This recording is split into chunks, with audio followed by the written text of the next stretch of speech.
Kevin, I was wondering if you could talk about Julian's improvement at the free throw line. What do you credit or attribute that to? I just think Ju kind of knew it was a weakness, and he really worked hard on it this summer. I mean, it hurt him. It was costing him almost 4 points a game, so it was just something he really concentrated on this summer. The improvement that you're seeing from him, is this what you anticipated from him? The improvement in the free throw shooting? Yeah, at the free throw line, I'm sorry. Yes. And then if you could talk about Rodney, in terms of, what have you learned from him when you first got him to now? Has anything changed in terms of your understanding of him?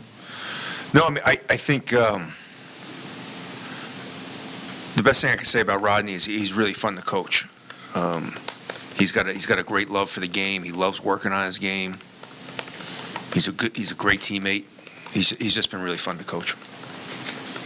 Following up about Rodney, it seems like he's really kind of found his role and you start to play. I mean, you played the team high minutes against Indiana.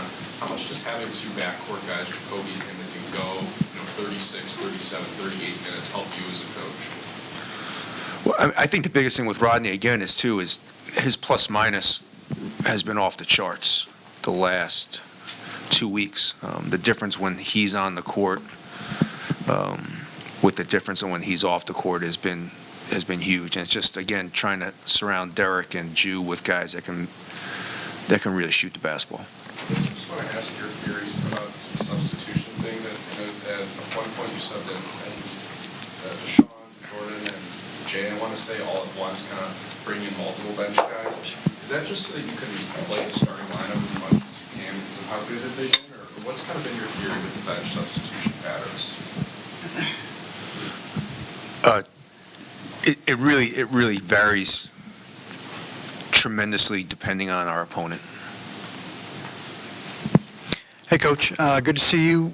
When you look at Jacobe shooting the ball, it's just, when you first saw him shoot, you watching tape or whatever, was it just like the image of it? It was like, that's the kind of guy I got to get at because it's such a beautiful jumper. And does he help the other guys with it? Because it's as good a three-point shot as you can see in the game. Yeah, I mean, it was when we went to the portal, obviously after Jameer graduating, one of the biggest keys was bringing a guard in that the catch and shoot was above 40% from the three-point line. And he was one of the highest ranked catch and shoot guys in college basketball last year. So how he's shooting, it's really not a big surprise because I think he's kind of done that his whole career.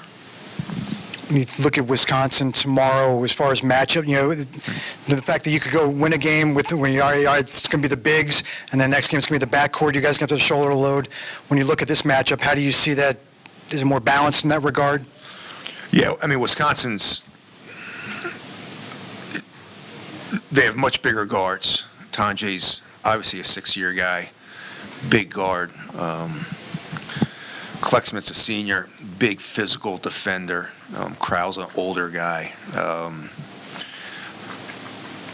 I think we're going to need as balanced of an attack as we've had all year because they really are balanced. Tonje at UCLA hits 5 threes in the first half. Krau the other night against Ohio State dominated in the paint.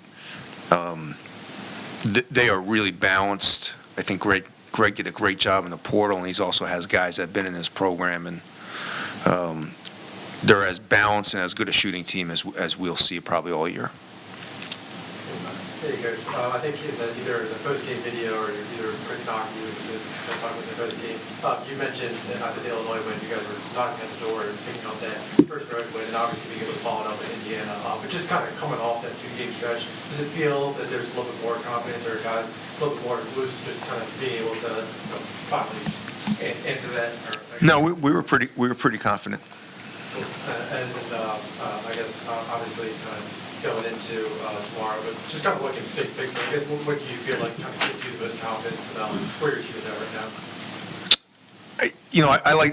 I really like their attitude, to be honest with you.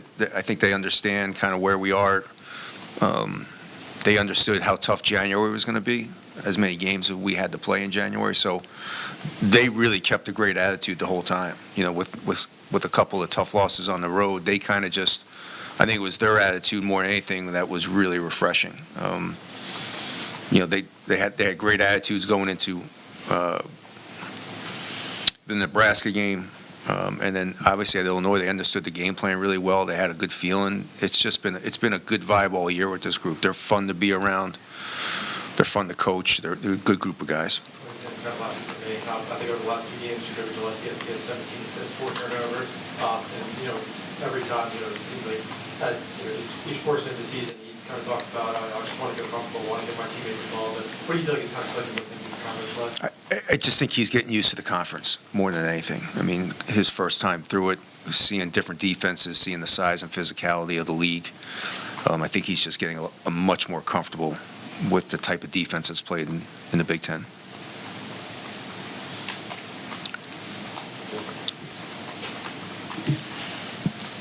Kevin, a little more about John Tonje, just the challenges that he presents you guys. What makes him such a tough matchup? I think one of the things that really makes him tough is that he scores in transition more than he scores in the half court. So I think he's really good.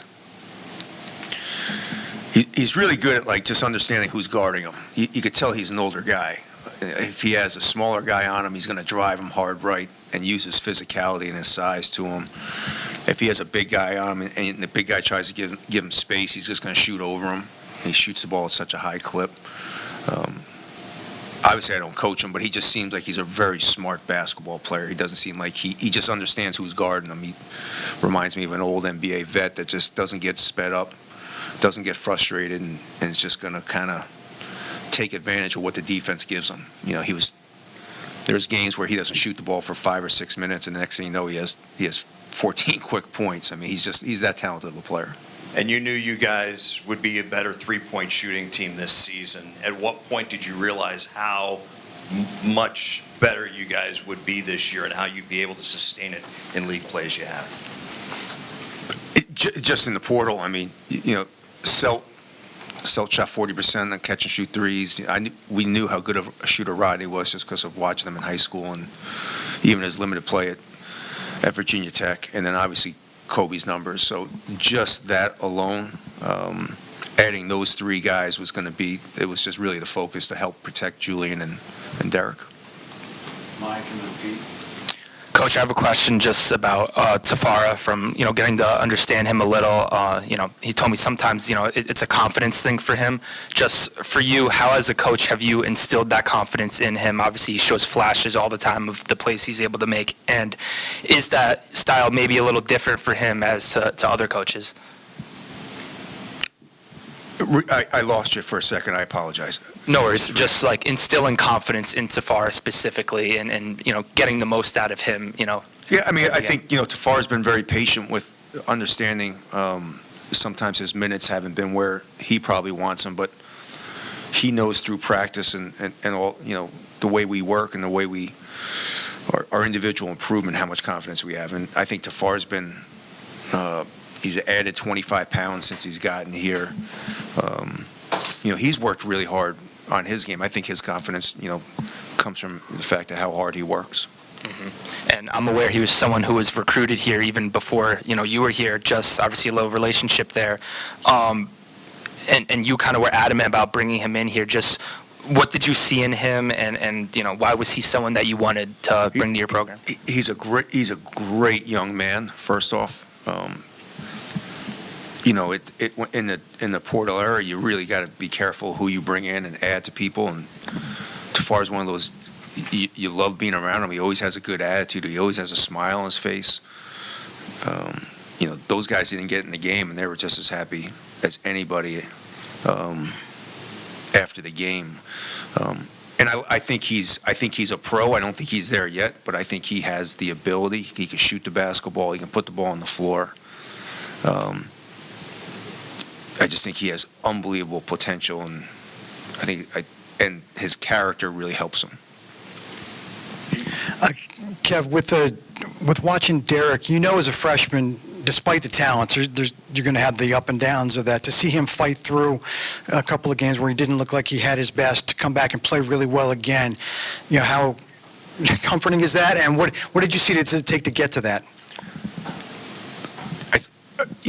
Derek kind of understands, like, he's a smart kid, so he kind of he understood that he's going to struggle a little bit. And I think that just him understanding that, us talking about it, us showing him his struggles, he's so smart, he just picked up on it and understood where he had to really change his motor a little bit at times.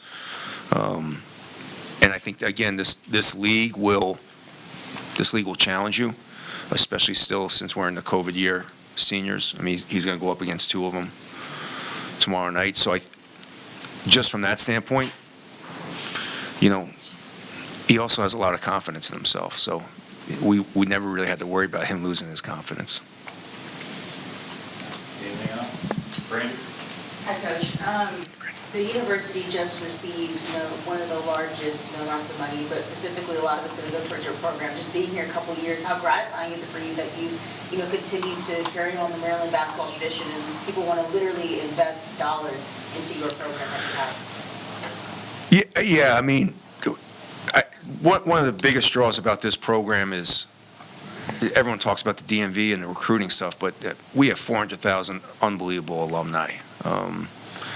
And the person that gave this gift is a monster fan of the program and has been for a long time. He's my dinner buddy on the road, so to speak. But we have so many great alumni at this university, and we have a ton of very passionate alumni about the basketball program. And this particular person just wanted to give a legacy for the program. I mean, I think it shows just the history of the program. It really has nothing to do with me. He doesn't like me that much.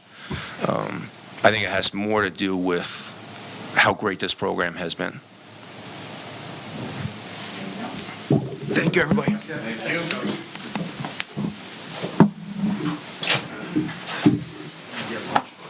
How are you? All right, so players should start filtering in around 2:30 because we don't start practice till 3:30, so if you need a player,